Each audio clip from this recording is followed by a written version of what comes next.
Rug burns hurt, and that's why sometimes after press conferences like Thursday night, where it seems like there's going to be this ultimate climax, and yet it's not quite what you were expecting, that's not an accident. Those rug burns come from an operation in order to out the enemy.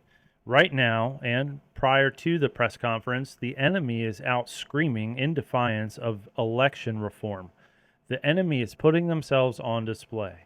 You've got the two senators from Georgia swearing that Trump was going to announce that they were illegitimate and forcing them to put that conversation on the tip of the tongue of the people that are watching them and to expose them to a whole new set of eyes that are on this subject now that weren't there 6 years ago, back when the people who stole the election had control of the social media platforms and the conversation.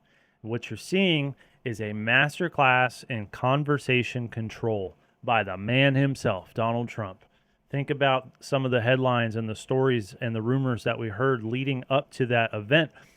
He was going to talk about the illegitimate senators. He was going to be flanked by the FBI director and the CIA director. And the left was talking about this specifically, and all the way up to the point of the mainstream media not airing it because they were afraid of what it could have been, which it was still informative and it brought a lot of attention to it. But more importantly, the aim was at the communists. The media companies that took part in the subversion of our country, they were on full display for everyone to see. All these new sets of eyeballs that are paying attention to the dramatic news feed that everyone has on their phone now, they paid attention and saw these people squirm. That's what we just witnessed, a masterclass, intentional slight rug pull, and but more confirmation of what we've already known. We've been screaming this for years, but Donald Trump has used this exact method so many times over the past 5 years. He has said over and over again, we caught them all. It's coming out. We're going to release the information. And every single time you can see the conversation ramp up on the left, forced to defend themselves, out their opinions, put themselves on record, working in unison against our country. And in this case, they all decided not to air Trump's speech. That is beautiful, beautiful exposure of the enemy. And now they're exhausted.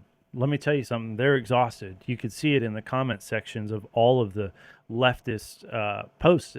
They're all exhausted from just being overwhelmed with conversation shifts and having to defend all kinds of positions, and they feel like they're being attacked by the worst people in the world.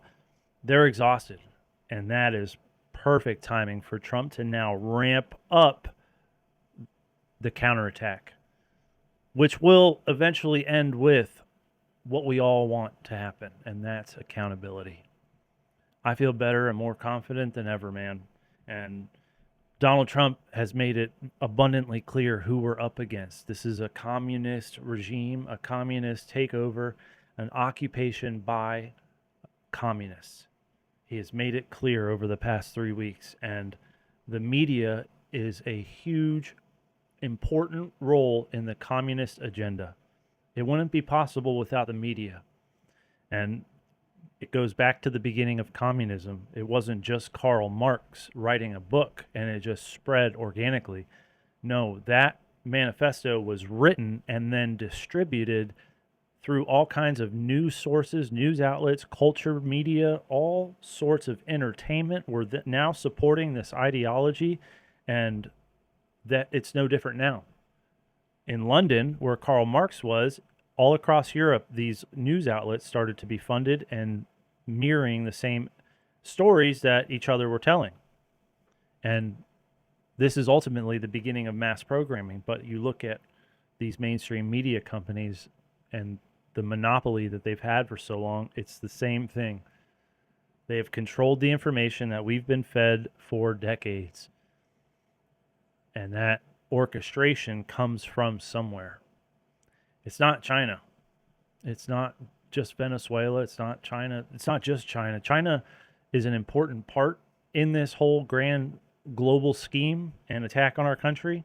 They're an important part in election subversion, but the election subversion and the orchestration with the messaging on our mainstream media all comes from somewhere. So start thinking about it that way.